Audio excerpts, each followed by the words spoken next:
disciplines. Um, just as the Greek word um, mathis, right, comes from mathematics or is transferred to mathematics. So it takes, Yeah, I had not thought about that connection, but that's true. That is true. Yeah. So that sense of discipline, right? That sense of commitment, which is sort of which would be central there. Was there something else you were going to mention too, Tom? I yeah, didn't mean to cut you off there. well, maybe that there are some principles that a disciple would embrace. Yeah, certain like axiomatic assumptions, Hmm. something like that. Like because you would have axioms in math, right? That two Yeah. plus two equals four. That's kind of an axiom, right? Hmm. Um, yeah, right. I mean, otherwise it doesn't work. It doesn't Yeah. compute, I suppose you could say. That's good. That's good. That's a good way to. That requires a little more thought too. I like that. All right. Well, let's shift together. Let's go ahead and this is great. Good comments. I'm going to share my screen, and I now have us on YouTube. And so we have had a chance to talk through our opening question.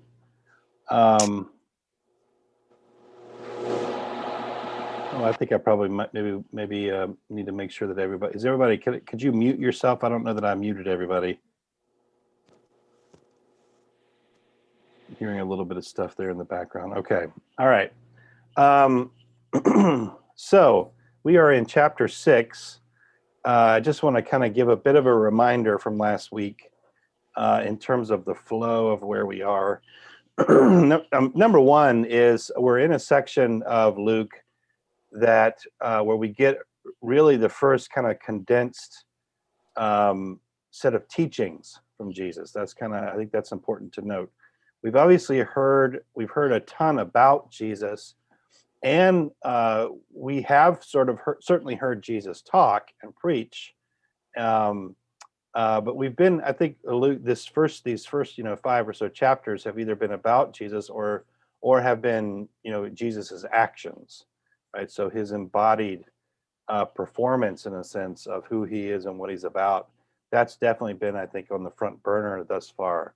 We now, when we turn to chapter 6, we really kind of get a first taste of Jesus as teacher and the teachings of Jesus.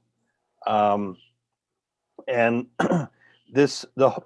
pretty much most of this chapter, I suppose we could say, is taken up with what has come to be called sort of the Sermon on the Plain, right? And this is in parallel with Matthew and Matthew's Sermon on the Mount.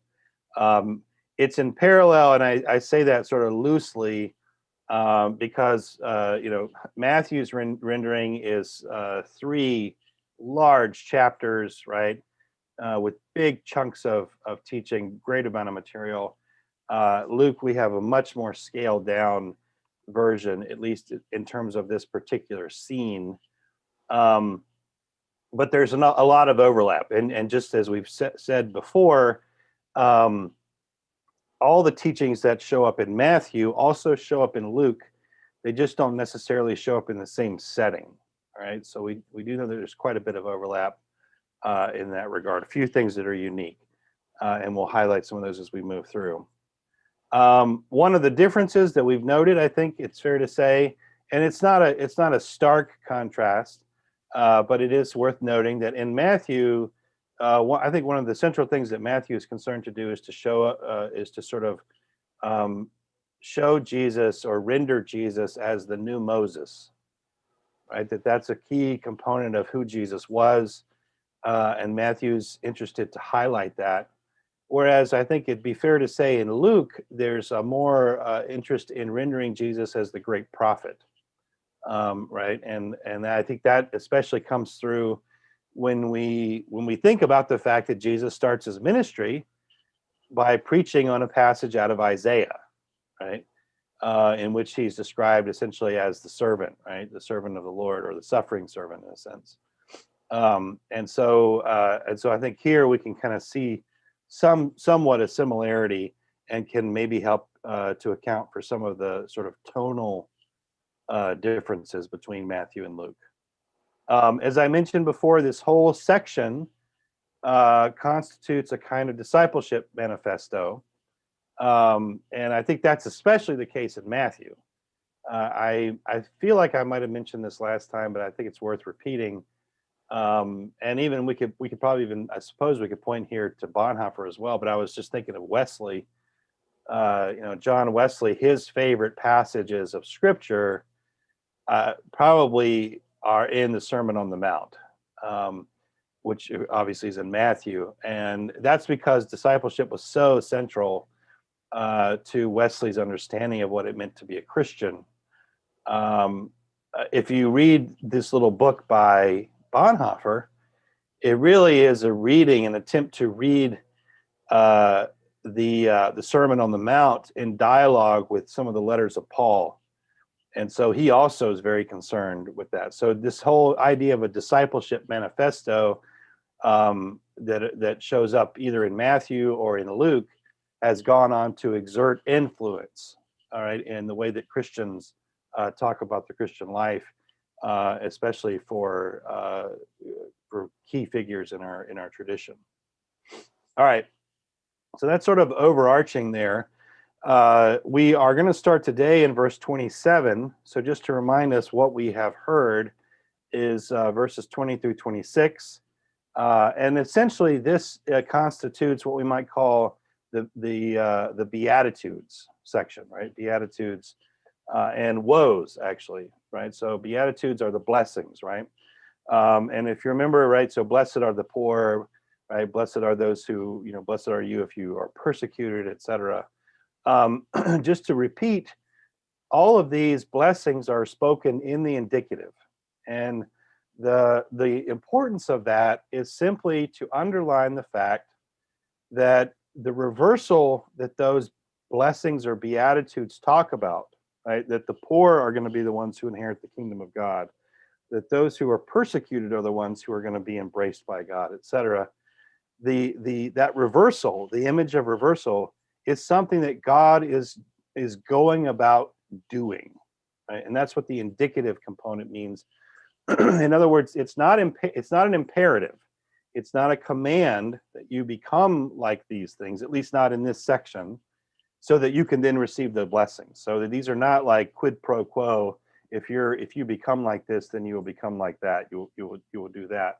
That is not the case here. It's really more of a statement of what God is in the process of doing. The key word, of course, is the term for blessing, which is this Greek term on your screen here, makarios. This term literally means blessing, but it carries with it a kind of eschatological gift, or eschatological, I should say, sensibility. And what I mean by that is that I think the biblical, this is my rendering, okay? So you can take it or leave it. If you find it helpful, then that's great. If you don't, then just ignore me. But I think this, in a sort of rich theological sensibility, blessing in the biblical context seems to me to mean having a taste in the present of something that's going to become fuller and more real in the future. And the future here, I mean, is the final future, right? So the good things, in other words, that we experience in the here and now, we would call those blessings, and yet they're not totally, they're not the fullness of what's going to come, but they are a taste in the here and now of what God intends to do for us in the future. So there's a connection between these things, all right? And so that's sort of the eschatological kind of context or framing that I'm referring to. Eschatology refers, of course, to that sense of the end, right? Eschatos is the word for last, right? The last things, the last time, and also the last one is the way that sometimes gets rendered. So what are some of the things that are said, right? Right, the poor who have nothing will receive God's reign. The importance of this is in particular not just that God clearly shows a concern for those who are on the outside, which we've seen all along the way in the ministry of Jesus, that's what he's concerned with. But there's also a sense that it emphasizes what I think is a very important point, which is that God actually cares for the whole of us. God doesn't just care for our soul, doesn't just care for the kind of ethereal spirit. God actually cares for the body. Right? And I think the Luke's rendering here is especially important to kind of drive that home in a sense. So the poor who have nothing, they will receive God's reign, and the rejected, right? That is those especially who are persecuted, which is what the text tells us. They're going to experience genuine joy, right? And the physical expression of that, the text talks about to us, is laughter. All right. So there's an embodied sensibility here that Luke, which has always been sort of with Luke, and maybe that's the physician part, right? That we mentioned earlier. Last thing, of course, is the woes, right? So woe to you, right? If you are this, and I think here the idea is really to underline that God is concerned first and foremost. God loves everybody, but God especially loves those who have had a hard go of it, right? Those who are on the outside, those who've been dispossessed, those who've been turned against or exploited by their fellow human beings. And I think the woes kind of make that clear. The folks who have experienced an easy, good life and in a sense have been free from certain of the difficulties, that's about to come to an end, right? Because the situation that made it possible for us to avoid those things is about to come to an end, because no matter how good the situation is, it seems from God's perspective, it's still predicated on some level of injustice, which I think is understandable, even just given Suzanne's comment earlier, that we are fallible human beings, right? We will never be able to create a social situation or really experience something, I suppose we could say, in a broad sense, that is somehow completely perfect. That's not going to happen until God comes and makes all things right. So the idea, though, of the woes, right, is not so much to hammer away and to say that these people are fundamentally excluded. That I think is very important, because remember, this is indicative, right? It's not imperative. It's simply to say that the situation as it has been is about to be reversed. All right, it's about to be turned upside down. We now then are going to transition then into a set of imperatives that people who would fit under the blessing category should follow, but so also can people who might have found themselves under the woe category. So in a sense, like now we're getting into what should you do in light of this transformation that's getting ready to happen, and that's something that's applicable to both groups. So that's where we are. Let me stop here just for a second and ask for a volunteer who's willing to read.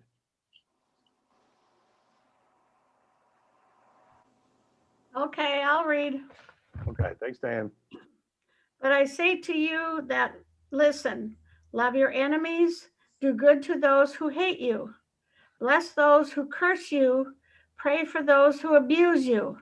If anyone strikes you on the cheek, offer the other also. And from anyone who takes away your coat, do not withhold even your shirt. Give to everyone who begs from you, and if anyone takes away your goods, do not ask for them again. Do to others as you would have them do to you. If you love those who love you, what credit is that to you? For even sinners love those who love them. If you do good to those who are good to you, what credit is that to you? For even sinners do the same. If you lend to those from whom you hope to receive, what credit is that to you? Expecting nothing in return, what credit is that to you? Even sinners lend to sinners to receive as much again. But love your enemies, do good and lend, expecting nothing in return. Your reward will be great, and you will be children of the Most High, for he is kind to the ungrateful and the wicked. Be merciful, just as your Father is merciful. All right, thank you so much. So I think number one, we can say that the entire teaching of Jesus, in some sense, is reducible to verse 36. Right? That certainly the whole of this section, that's really the key verse, right? Be merciful just as your Father is merciful. And then the rest of this, I would say, the rest of the material amplifies what that looks like, is a way of thinking about sort of the key for us in terms of this section.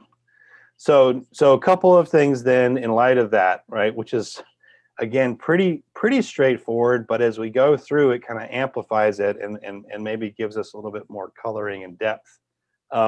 Number one, right, is the point that I made a couple of times a few minutes ago, which is now we are actually entering into the commands, right? If before we had indicatives that were meant to show us or tell us what God is about to do, or what God is doing in a sense in Jesus, now we get the commands of well, what does that mean for us, right? How do we live, in a sense, in the wake of what is coming, right? And I think this then is taken up in the sense of imperatives. These are these commands. So first of all, I'll kind of move through here. I've broken this up, I believe, into the two paragraphs in terms of our outline. As I mentioned to you, though, I still think verse 36, in a sense, captures really the essence of everything that we're talking about. So just keep that in mind. So starting in verse 27, it says, "But I say to you that listen, love your enemies. Do good to those who hate you. Bless those who curse you. Pray for those who abuse you. If anyone strikes you on the cheek, offer the other also. And from anyone who takes away your coat, do not withhold even your shirt. Give to everyone who begs from you. And if anyone takes away your goods, do not ask for them again. Do to others as you would have them do to you." So one way, I suppose, that we could describe this is, and I think here I'm drawing also on sort of the stories we've already been hearing about Jesus in Luke, and that we're going to continue to hear, that this is a radical and transgressive love. And what I mean by especially transgressive is that this is a love that goes beyond the normal categories, right? I mean, if you think about it, right, I said that verse 36 is the one, and it's just one verse, right? If we're going to boil down all the teachings of Jesus, right, everything that Jesus was about, that one verse, we still know how hard that really is, right? And I think that's then what gets amplified for us as we move through these categories. So this is a radical and transgressive love, and I'll try my best to kind of unpack some of that as we move through. But by transgressive, a couple of things I mean is, number one, these are commands. This is a kind of love that seems to operate on a different level than what we are normally used to, and what we would say is the norm. We would not say that the norm is to love the people who are attacking us, or who don't like us, or who, quote unquote, are our enemies. We would not say that normally, right? But that is exactly what is commanded here, right? So that's what I mean by this turning upside down of our usual understanding. We would normally say we give our love to our loved ones, right? Our family, our friends, or maybe a stranger. Maybe that we might extend something to a stranger. But here it's not even about a stranger. It's about someone who we might know them quite well, and we might know that they're never going to change. And yet they are to receive a deep love because that's what God is about. I mean, think about verse 35. It really struck me as you were reading this, Diane. And we're not there yet, but it says, for he, right? For God is kind to the ungrateful and the wicked. Right? So think about that. That's sort of the picture right here that's at work. And that's sort of that's the height. And that's why I think you're absolutely right, Suzanne. You were mentioning earlier, we are in desperate need of God's help to do this, right? We must be reliant on God to do this. So maybe a restatement then of this vision here, as I say here in the outline on your screen, is in light of that coming reversal that we heard about in those first 6 verses, we are called into a kind of radical reversal of our typical understanding of how we should live, and certainly of the way that we might normally govern our own relationships. And so that's talk about seriousness, right? Talk about being serious and committed as disciples, as students.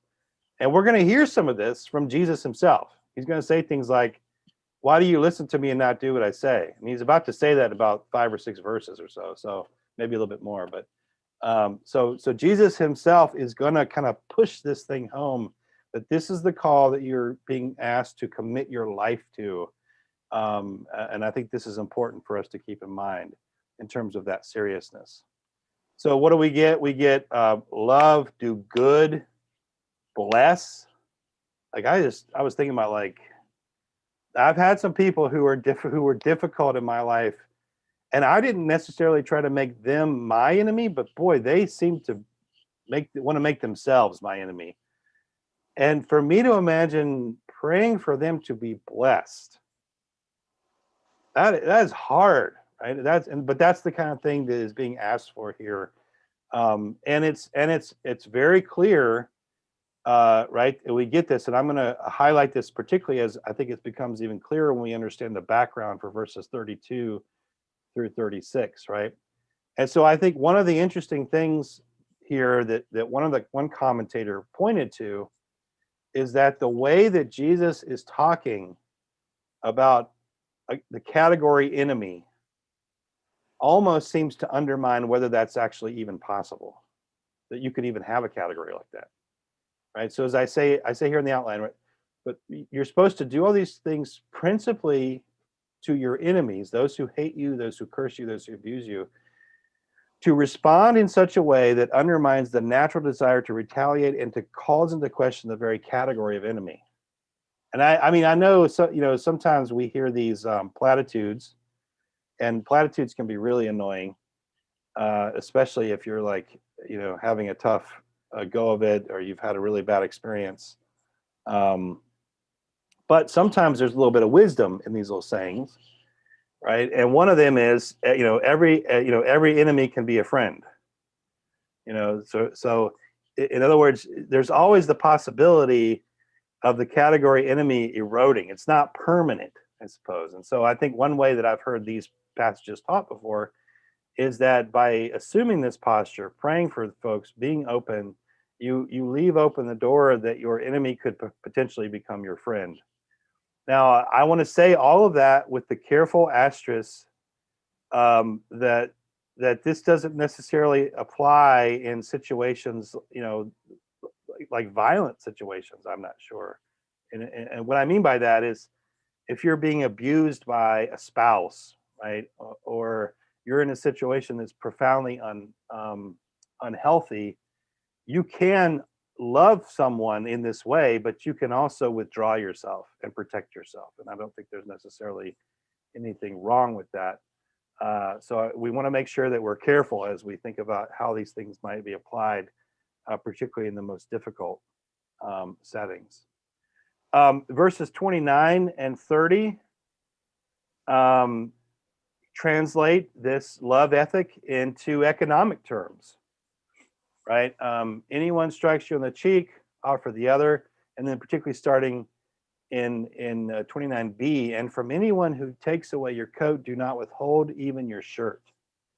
Give to everyone who begs from you, And if anyone takes away your goods, do not ask for them again, right? And we hear later, right down in verse 34, to lend, right? So this radical transgressive love is not just a feeling of warmth. It even has sort of material consequences, I suppose we could say. That could be another way of translating this, that it has material consequences. Then at the end of this initial paragraph, we get our statement of the golden rule. Right? And you've heard this probably, I'm sure, before. Do unto others as you would have them do unto you. And you probably know that this is an ethical sort of axiom, I suppose we could say, that actually shows up in several other religious traditions.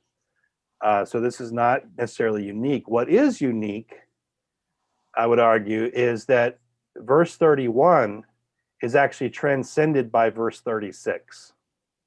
Right? By the end of our section, it's not just do unto others as you would have them do unto you, it's do as your Father does. Right? And your Father is the one who is merciful. Right? So we have a positive, though, we have this positive rendering of the golden rule. And this is eventually, as I said, going to be transcended by our concluding verses in this little passage. So let me transition us. I'll stop in a minute at the end of this section, and we can kind of have a conversation, questions and whatnot. So turning then to verses 32 and following, I've broken these kind of in half as well. So 32 through 34. If you love those who love you, what credit is that to you? For even sinners love those who love them. If you do good to those who do good to you, what credit is that to you? For even sinners do the same. If you lend to those from whom you hope to receive, what credit is that to you? Even sinners lend to sinners to receive as much again. All right, so number one, I want to give you the background for these verses because I think it helps to kind of enrich the meaning here. But it does slightly change the way we typically might think about this. I think when I've heard these kinds of things before, I've thought primarily about, my family relationships, right? That it's not enough just to love, right, those who love me, right? It has to go beyond. Well, what I think it's fair to say that what Luke, in some sense, and what Jesus is talking about here actually has to do with the social order as a whole, all right? And what I mean by that is that in the ancient world, the social relationships, economic relationships were especially mediated through the patron-client structure, right? People, right, who were less off sought to attach themselves to people who were more well off, and that created a kind of patron-client situation. And in that situation, there was a sort of quid pro quo, right? You honored your patron, you showed up for the events that your patron threw because that was going to accrue honor to your patron. And in payment for that, your patron would give you funding or whatever the case may be, give you access to certain things. So it was, in other words, it was a relationship of mutual benefit, right? And what Jesus is saying here is he's saying that's not enough, right? That's not the way necessarily that our relationships, that the relationships I'm calling you to, should unfold, right? As I say here, the expectations of doing service, offering gifts, and even extending hospitality to those who would reciprocate, that was a defining element of the social order in those days. And to some extent, I suppose it still is. But it's not quite as stark in a way as it was back then. So when Jesus what he is saying here is it's not just sort of a personal ethical thing. In a way, he's calling into question the very rules of the game, of the game of sociality in the ancient world. And so I think for us, when we think about perhaps how we might apply these things in our own lives, we need to think also, what are the rules of the game that we live by, and how does Jesus's call challenge those in our day and age, right? So I think that's kind of it's a little bit more than just our own personal ethical need and questions about relationship with our family that's at stake here, at least from Jesus's perspective. Then we get verses 35 through 36. But love your enemies, do good, and lend, expecting nothing in return. Your reward will be great, and you will be children of the Most High, for he is kind to the ungrateful and the wicked. That's just such a powerful statement there. Be merciful just as your Father is merciful. That's the quality. Think about that. That is the quality of God's mercy, that he is kind to the ungrateful and the wicked. All right, so if you think about it, that like this to me is like this section here answers this central question, right? Why should we turn from our normal cultural, social, familial, and even genetic dispositions? And the answer is because God. Right? That's why we do it. Essentially that is the argument, because this is who God is, right? It's as I say here, Jesus doesn't say that this is going to work. He doesn't say that you're going to turn your enemy into a friend. That's a possibility, but he doesn't say that that's going to happen. He doesn't even say that it makes sense, because on a certain level, it doesn't make sense. It makes no sense, actually, right? It's completely outside of what quote unquote makes sense. He says, though, that this is how God is God. That's why. That's how we are called. That's why we're called to do this. That God's way of being, that's what we're being called to follow. That's what discipleship, that's what it means to enter into and become students, because we're being called to become like God. As I already mentioned with this verse, with verse 36, even the golden rule is transcended. It's not enough just to say, do to others as you would have them do to you. That's not enough. It actually has to go above and beyond even that, right? That we're called to be merciful as God is merciful, right? So let me stop there for a second, and we can kind of have a conversation. I've kind of gone through a fair amount of material here, and let me just see what some of your thoughts and comments are, and I'll give a few minutes here for some of that.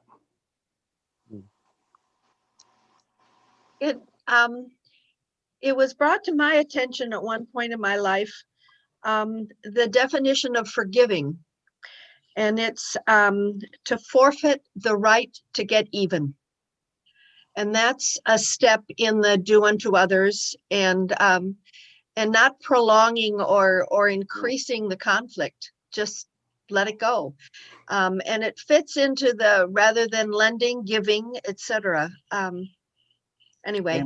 Yeah, no, that's great. I really appreciate that. The Greek word here is a word, aphasis, and that is the same word that is used in economic exchanges for releasing a debt. So the same word that we might use, that we would translate release, is also the word forgive. And I kind of like you, there's a definition I've been sort of rattling around, I'd say over the last 6 months, of releasing the debt that is owed. So it doesn't deny that you were wronged or that I might have been wronged. It's just a decision to release the debt that is owed in the weight of that, the light of that. And so that's been one that I think that kind of nicely, that actually dovetails pretty nicely with yours, because I think your definition gets especially at stopping the cycle of vengeance, right?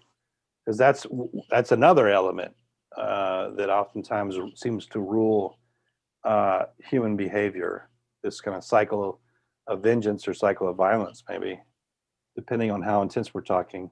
Jeff, yeah.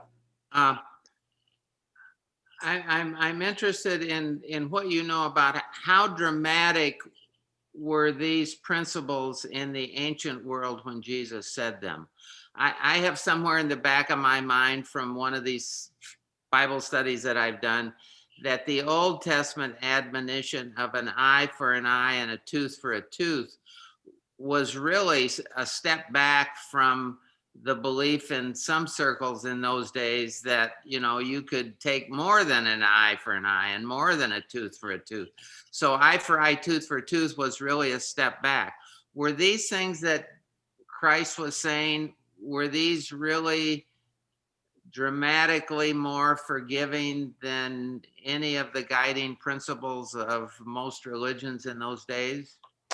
That's a great question, Jeff. So first of all, yes, I want to affirm what you heard about the Old Testament law, that the law, in a sense, is structured precisely to stop that cycle of violence, and that's what that eye for eye, tooth for tooth element. Because you could be injured, and potentially in certain kinds of contexts, you could just go and, you know, you're injured, so you just go and kill somebody, and that's not quite what you want. And then once that starts, it kind of starts the cycle of violence. So that was an attempt to arrest the violence, I suppose we might say, and that's right.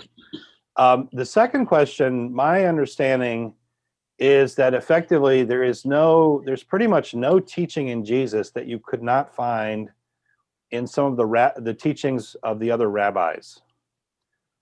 So I think Jesus very much, almost everything that we're hearing here is not outside of the realm of what folks may have heard before. I suppose what makes it different is going to be the fact that Jesus actually lives this out ultimately. And I think that, to me, that is really, I think that's actually the key to the Beatitudes in Matthew and in Luke, that it is really Jesus who is the principal subject, who is able to fulfill these different commands in a way that no one else has ever been able to do. That doesn't, of course, release us from the responsibility of trying to follow after Jesus and doing these things. But that would be the piece that I suppose I would say is unique. So the teachings, I don't think that these teachings are all that unique. There might be a few renderings here that are unique, and there might be a few twists that make and I think I would say, you know, here for certain, you know, verse 36 is one that I'd be interested to see. But you probably could find something similar to that, frankly, in the other rabbis. So that would be how I might answer that question. Thanks for that, Joe. That was a good question. You know, I was wondering about the devil in the details, like this business about lending. You know, I think probably all families have run into this. There's someone that just doesn't seem to manage their money well, and they're always asking for money, and they don't really pay it back. They're not good about that. And is there a place where you're constantly lending them money is harmful to them and they're learning the responsibility, or is that something that God calls you to keep doing? You know, I think some of those details are what get kind of sticky sometimes. Yeah, I completely hear you. In fact, I feel like the last time I taught this passage, that very question came up because it's a natural question. And here's what I would do. I would pair some of that with what we're about to read in verses 37 through 38, in which I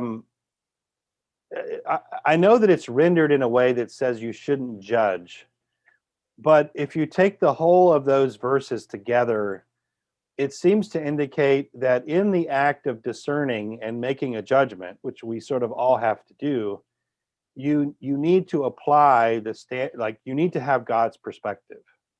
You need to do your best to have God's perspective, or God, or how God is God from that angle. So that this sense of discerning how we would apply these things, we always, I think, want to think about, is what we're doing, does it resonate with God's unending mercy?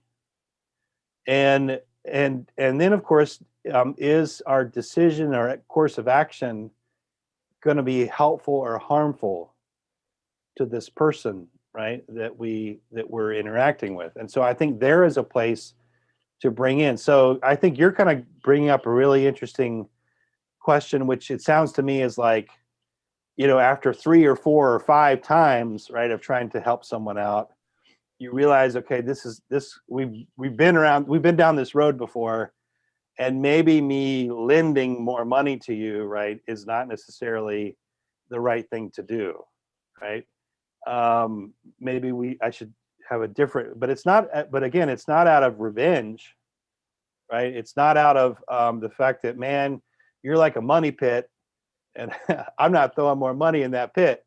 In fact, I'd like to get some of it back. It's not out of that. It's really out of out of a different kind of motive, I suppose. I So see. yeah, that would be at least how I would kind of begin to think about in terms of an ethical sort of posture. That's the place where tough love comes in. Yeah, and I It's think loving not to. right. I think Yeah. that's right. Um, And that's Let's not see. necessarily right. That's not necessarily, just so we're clear, that's not necessarily our first response, right? And I think that's important too. Even the way that you framed it, Judy, it sounds like, you know, that you're not assuming that that's the first response either. Right. I was going to say the one example that, and I don't, maybe I shouldn't open this can of worms because I feel like this happened last time, but it was, what about the people on the side of the road who are asking you for money?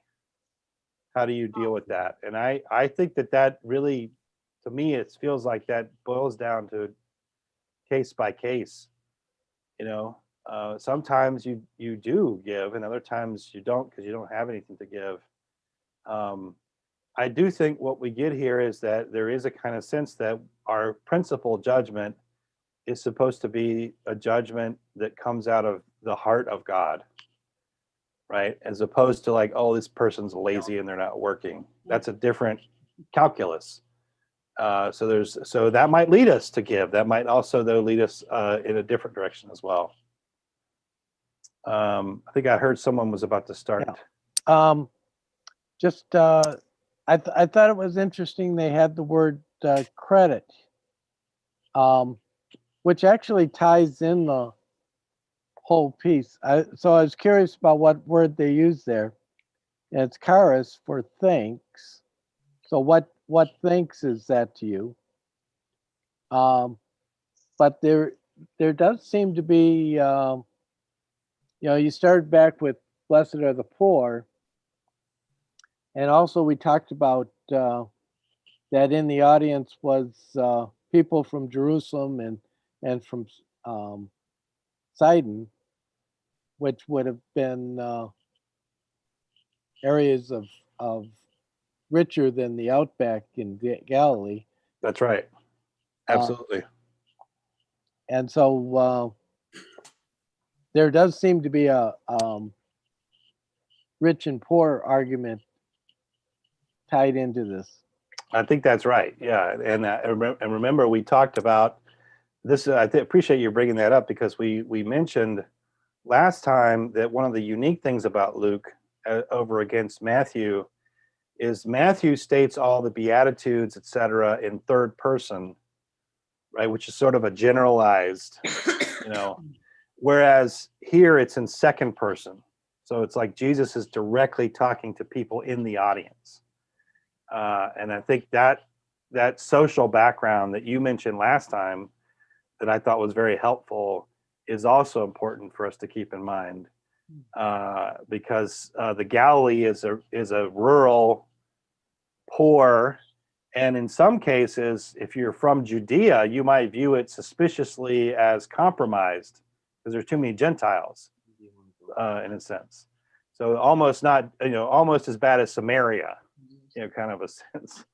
And I think you're absolutely right. One of the things too, I thought was very interesting that you just mentioned in verse 33, that word charis, right, is also the word for grace, Mm-hmm.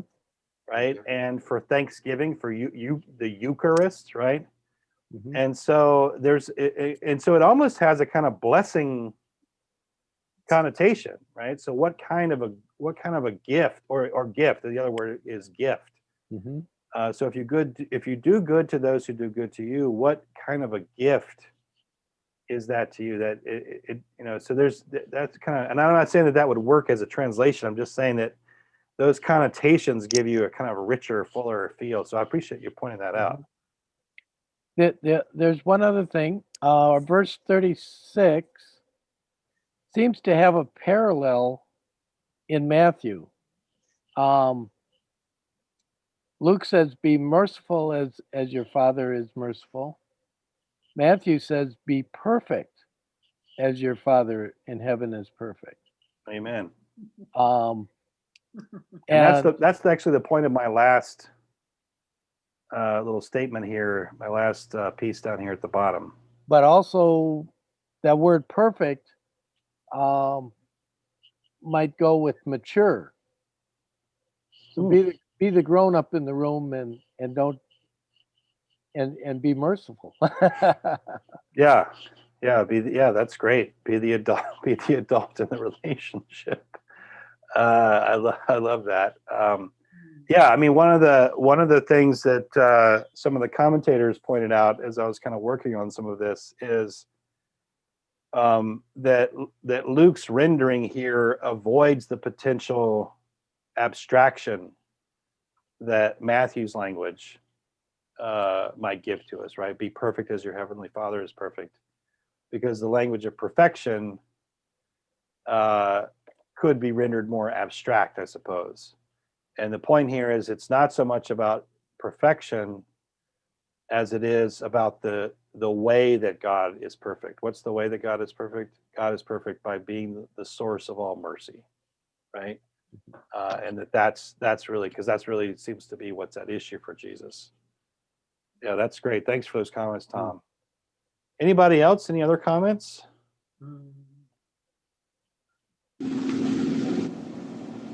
All right.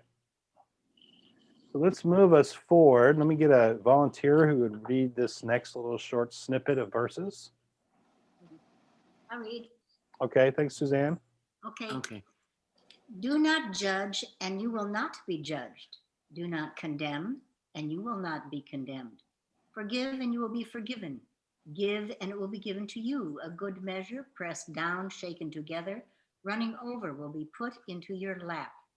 For the measure you give will be the measure you get back. All right. So somewhat straightforward, but also a little bit veiled, right? But if you sit with the imagery, the meaning becomes kind of clearer and clearer, right? So verses, I would say the way that it's rendered, at least grammatically here in English, verses 37 through 38a fit together, right, nicely, and continues to extend the way that Jesus is talking about love, right? And as I say here, it extends the command and continues to tighten the reasoning. And so I know we talked last week a little bit about, judging and what this verse meant to you. And I think we kind of landed where what I think is correct, which is not so much that this is not a sort of total abrogation of judging. It's rather that in the act of making a judgment, which human beings pretty much have to do, we have to discern and make decisions, maybe is another way of thinking about it, that we bring in a different set of categories by which we make that determination. Right? That's really the argument here, right? So as you go about making decisions, and these could be decisions that have to do with how are you going to live your life, or I think especially this is particularly important, how is the church community going to live together? Those decisions need to be guided not so much by logic that shapes the world, right, but rather by the logic that derives from the way that God is God, right? That God is the all merciful, right? So what's being commended here is to make your judgments in the light of God's mercy, right? And I think that's kind of a good way maybe of thinking about how this is being rendered here from Jesus. Then we get this second image, which is to a certain extent agricultural, I suppose, but also kind of has an economic feel to it. A good measure, pressed down, shaken together, running over, will be put into your lap. For the measure you give will be the measure you give back. So again, it continues to extend the logic here. And here, I think it's fair to say that maybe in the earlier section, right, verses 27 up to 36 or whatever, we didn't get do this because it's going to work argument. We got this, do this because this is the way that God is God. Right? You want to follow God, then act like God. That's the argument there. Here, though, we start to get a little bit of a reciprocity sensibility, right? That if you extend mercy, then mercy is going to be extended to you. Now, the issue, of course, I think the sort of assumption here is that this has to do with God's extension of mercy, right? So it's not so much that you're going to get that back from the person across from you. But I do think it kind of goes into maybe a larger right advice that I heard from my father, that I've heard from elders in my life. If you sow good things will come back to you. Now that doesn't always happen, obviously, but it certainly happens more often than not, right? That you want to be a force for good because that contributes in a profound way to other people's lives positively. So we have this imagery of an overflowing harvest, right? Of sowing, and then the harvest coming in a way that I think works pretty well. It's pretty straightforward. The one question that I have here, of course, is this saying that if we do certain things, we're going to be rewarded for it? Like, is this again another kind of quid pro quo? And I put here perhaps. But I think what it really is it's better to understand it as a kind of a call to us to extend the same kind of mercy and forgiveness that's been given to us. And the reason for that is that if we extend that, it's possible that this other person may also, come into God's embrace more tightly. Maybe they come into God's embrace for the first time, or in the context of the church, right? Maybe they extend God's grace or receive God's grace in a new way. Because we know, right, how difficult it can be just to be Christians with each other. That's not an easy task all the time either. Anyway, so let me stop there for a second, see if there are any comments or questions before we turn to this last little chunk of text. Is this where they get some of the things about the prosperity gospel?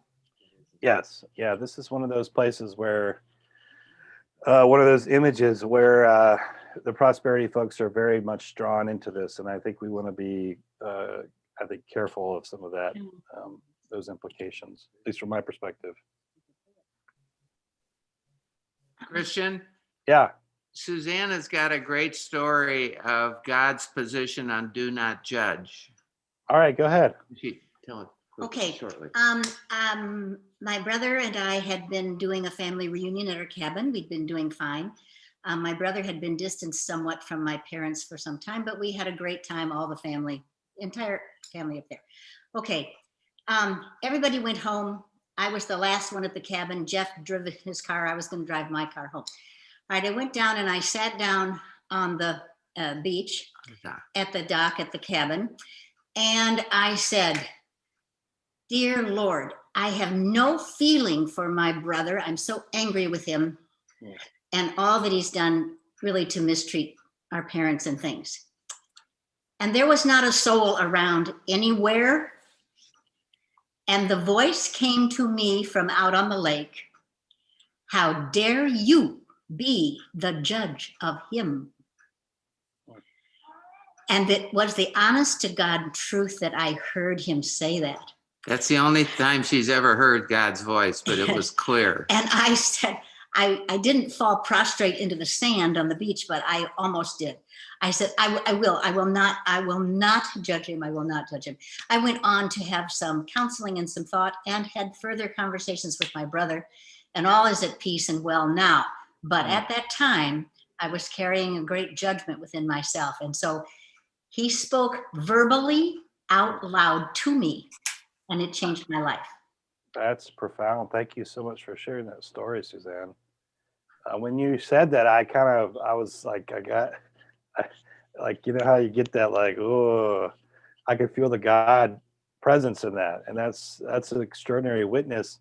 And it sounds too, then, like you, in a sense, like that moment became one for you Yes. that actually is going to fit pretty well with our next passage of like that speck in our own eye.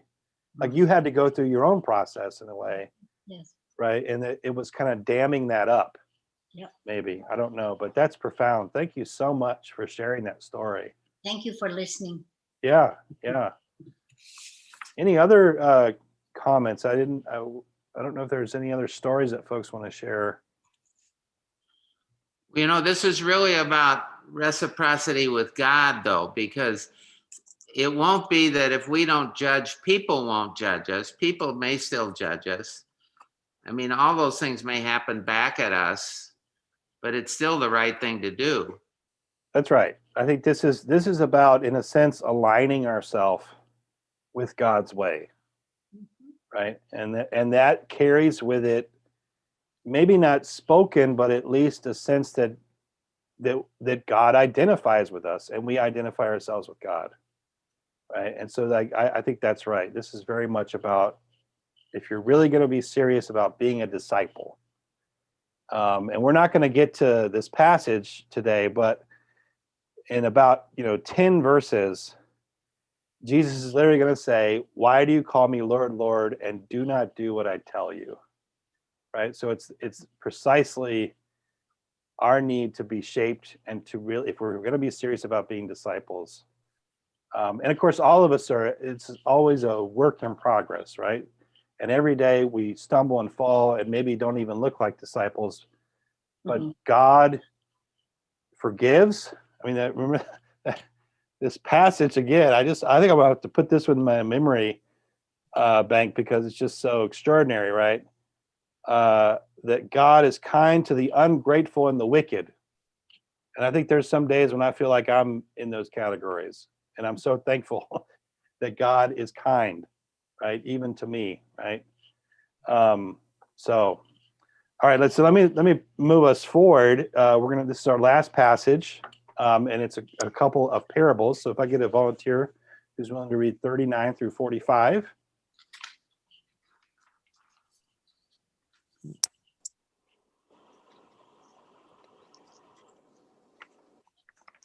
I'll do it, Christian. I hate the popes to monopolize this, but we got to get through this somehow, okay? All right. Starting at verse 39, he also told them a parable.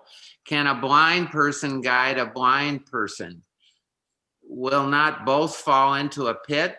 A disciple is not above the teacher, but everyone who is fully qualified will be like the teacher. Why do you see the speck in your neighbor's eye, but do not notice the log in your own eye? Or how can you say to your neighbor, friend, let me take out the speck in your eye, when you yourself do not see the log in your own eye? You hypocrite, first take the log out of your own eye, and then you will see clearly to take the speck out of your neighbor's eye. No good tree bears bad fruit, nor again does a bad tree bear good fruit, for each tree is known by its own fruit. Figs are not gathered from thorns, nor are grapes picked from a bramble bush. The good person out of the good treasure of the heart produces good, and the evil person out of the evil treasure produces evil, for it's out of the abundance of the heart that the mouth speaks. Ooh. Yeah. We are now in the thick of it. Right? In terms of just straightforward discipleship. So first of all, we have two actually, I suppose we have more than two parables, but we have sort of two sets, in a sense, of images. And of course, again, they go back to verse 36, right? Be merciful as your Father is merciful, which I think really is the frame for this whole section. So we get, basically, I suppose we have three images. The first is the blind leading the blind. All right, and this is actually not, this image is not unique to Jesus. This shows up in a number of other ancient sources because the importance of having sight in the ancient world. It wasn't just being able to see in the literal sense. It was also it was associated with understanding, right? And so blind leading the blind, certainly it works well to a certain extent, I suppose. And the image here, the meaning at least is, if you're going to be a teacher, you've got to become a good disciple, right? Right. If you're gonna, because the image, right, is a blind person leading someone else. So you have to be committed to doing what you're supposed to be doing. And if you're going to be a disciple, and I think this is important too, and I don't know that I've said this before, but this is where that apostle word, this is why I pushed back a little bit on that at the beginning. We're not only all of us called to be disciples, we're also all of us apostles to a certain extent, because we follow God not just for ourselves, we are following God to become witnesses. Right? That's sort of the idea. So a discipleship manifesto isn't just about making sure that you're doing this, that, and the other. It has really to do with the way it's going to shape how you speak, act, show up, embody this calling in the world to others. Right? The church, again, maybe a different kind of language. The church does not exist for itself. It exists for the world that God loves. Right? Because our call is to be witnesses in this world. So the image of the blind leading the blind, right? You have to become someone who truly is willing to enter into this way. And this blindness image then fits nicely actually with the second image, right? Which is the log and the speck, right? So a disciple, verse 40, let's see, a disciple is not above the teacher, but everyone who is fully qualified will be like the teacher.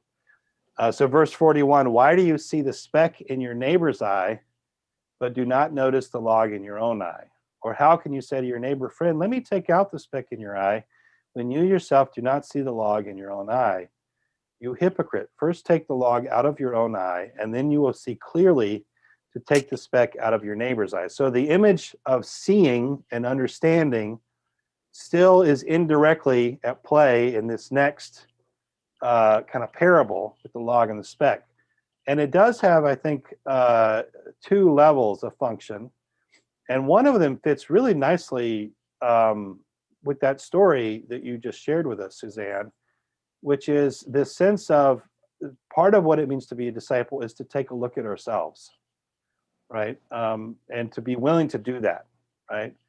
And that can be difficult because it does imply two things. It implies, a judgment, right?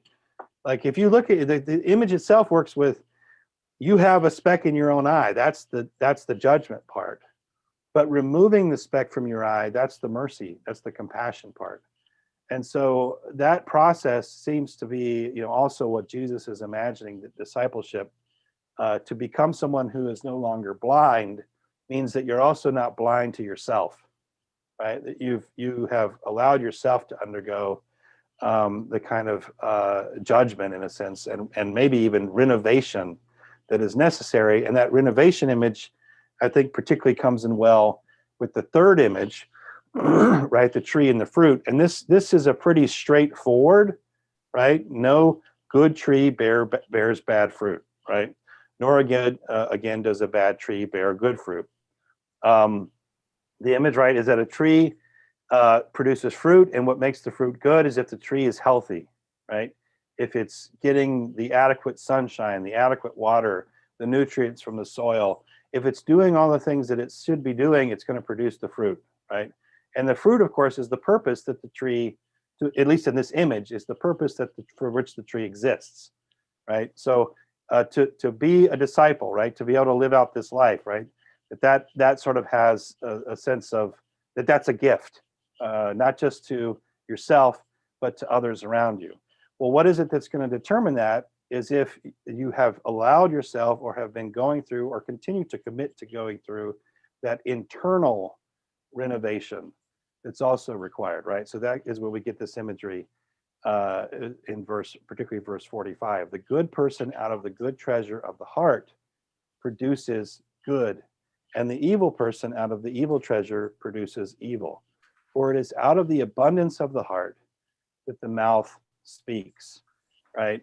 So the internal disposition, and I like this image of treasure house, because this gets to the idea of having a good diet, right? And I mean, and you know, typically we use diet as a way of talking about the food we consume, but we should be thinking also about the kinds of things that we watch, right? The kinds of maybe the news programs, right? I don't know about you, but there were some times during the election season when if I watched too much of the news, I only could find myself being angry about something, one thing or another. And I'm not saying that we shouldn't know about the news or anything. I'm just saying that it was an example to me of consuming something too much and it literally transforming my disposition.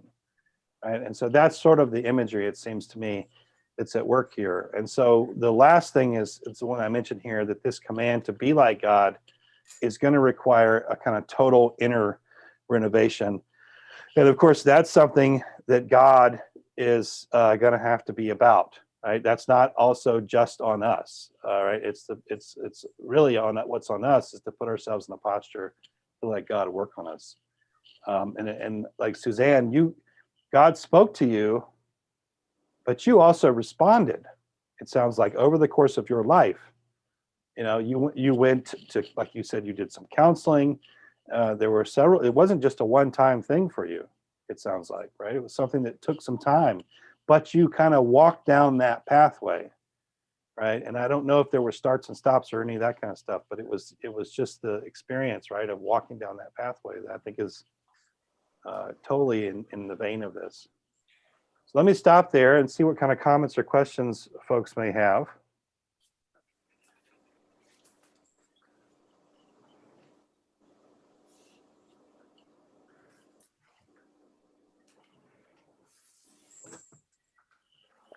Well, that's a first. Are you going to bring us all back Am I going to bring you all back to what? to the screen so we can Yes. see everybody? Oh, I'm sorry. Yeah, thank you. All right. My special Aunt Bertha, I heard her say a couple of times, clean your own doorstep before you think you should clean somebody else's. Mm. Kind of take out the speck from your eye so you can figure out a log in your own eye to see the speck in your other person's. Amen. Well, it was marvelous to spend our day together with everybody. It sounds like we're kind of we have a lot to maybe think on as we move into this week. And I want to say a quick prayer and then encourage you to do your best to listen for that voice as you move through the day. Figure out what does it mean for us to love one another. So let's pray together. Lord, we thank you for this day and for the challenge that you put before us, which we struggle with. And I pray, Lord, I know I struggle, and I pray, Lord, that for each of us, that you give us the grace and the spirit to get back up when we fall, to receive your mercy and your kindness, and then to learn how to extend that to our brothers and sisters, and even especially to those who we are in conflict with, our enemies. We thank you that you did that to us and for us, and that you give us the opportunity to live in that way as well in our own lives. I thank you for this day. Thank you for your word, and thank you for these people. I pray you bless them in Jesus' name. Amen.